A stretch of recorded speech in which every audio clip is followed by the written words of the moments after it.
Corre el año 5400 a.C. En el sur de lo que hoy es Irak, entre dos ríos que se desbordan cada primavera, un grupo de agricultores levanta los primeros muros de barro de la historia humana.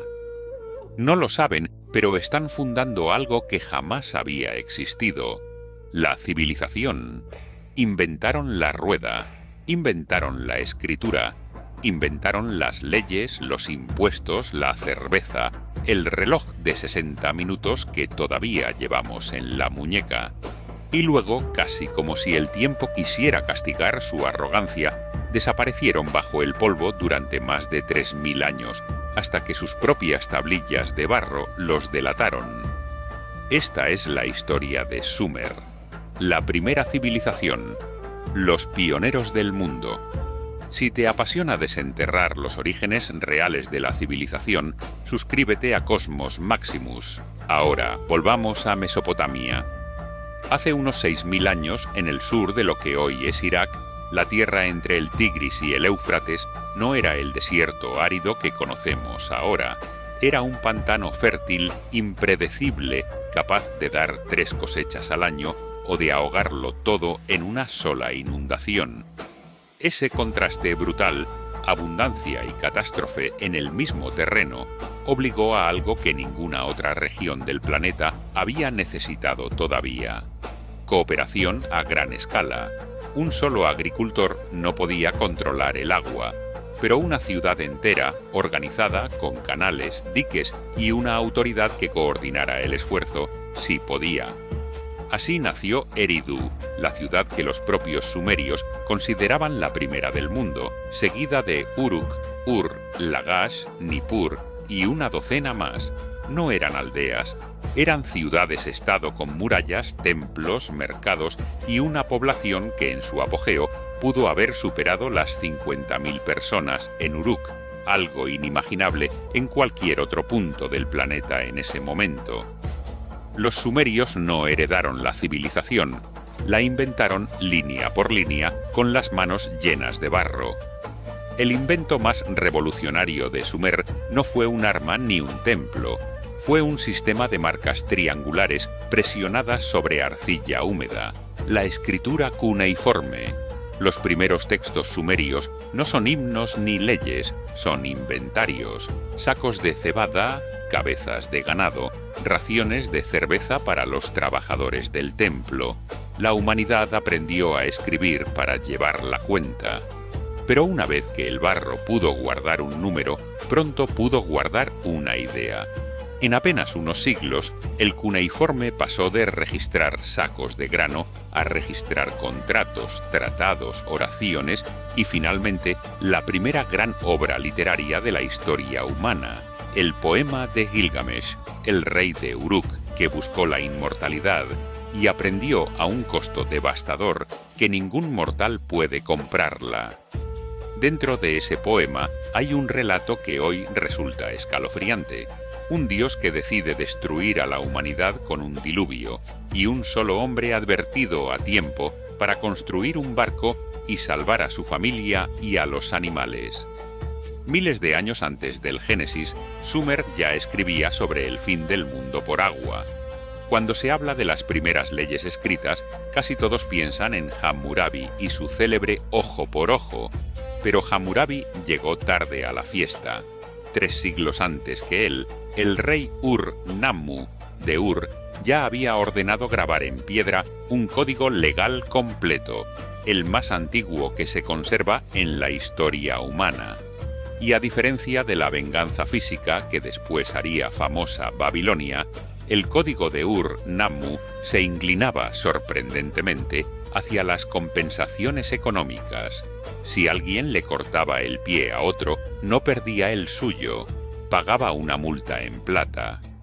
Sumer entendió, milenios antes que cualquier filósofo moderno, que una sociedad no sobrevive por la fuerza de sus reyes, sino por la existencia de reglas que todos, incluso los reyes, deben obedecer. Cada vez que miras un reloj y ves 60 minutos en una hora, o un círculo dividido en 360 grados, estás usando matemática sumeria.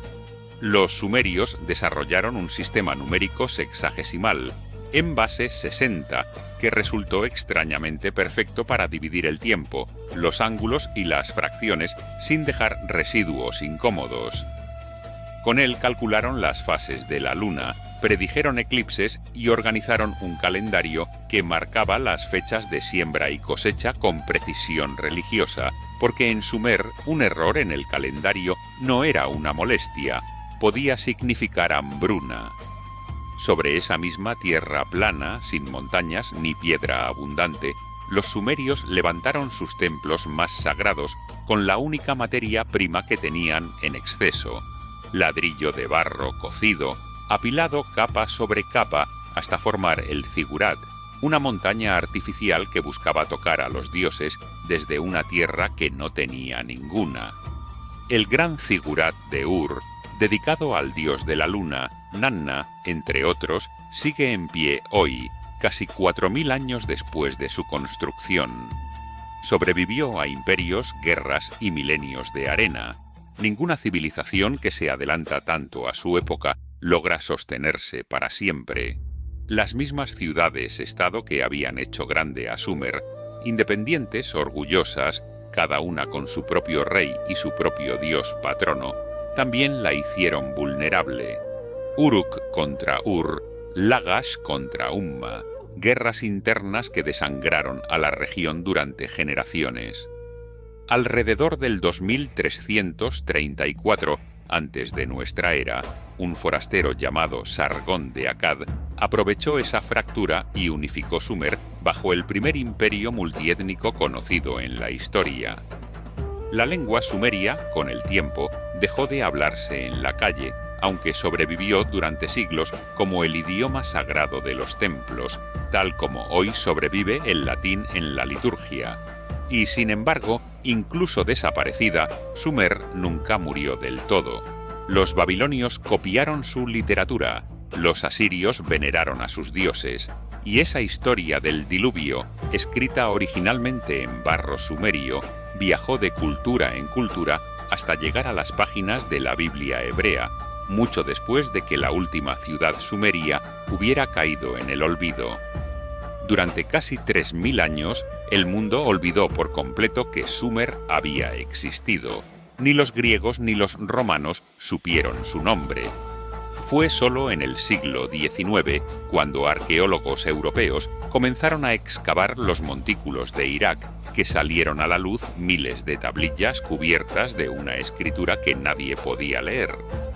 Cuando finalmente se descifró el cuneiforme, el mundo descubrió con asombro que la primera ciudad, la primera ley, la primera épica y el primer sistema de escritura de la historia humana no habían nacido en Grecia, ni en Egipto, ni en ningún lugar que los libros de texto tradicionales señalaran.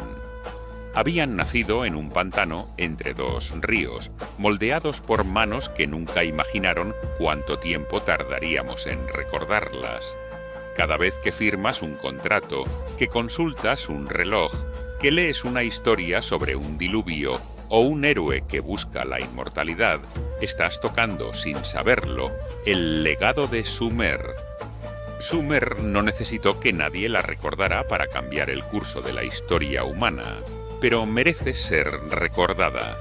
Si esta historia te gustó o te sorprendió, suscríbete a Cosmos Maximus, Historia, Ciencia, Universo. Todavía nos quedan muchos imperios por descifrar.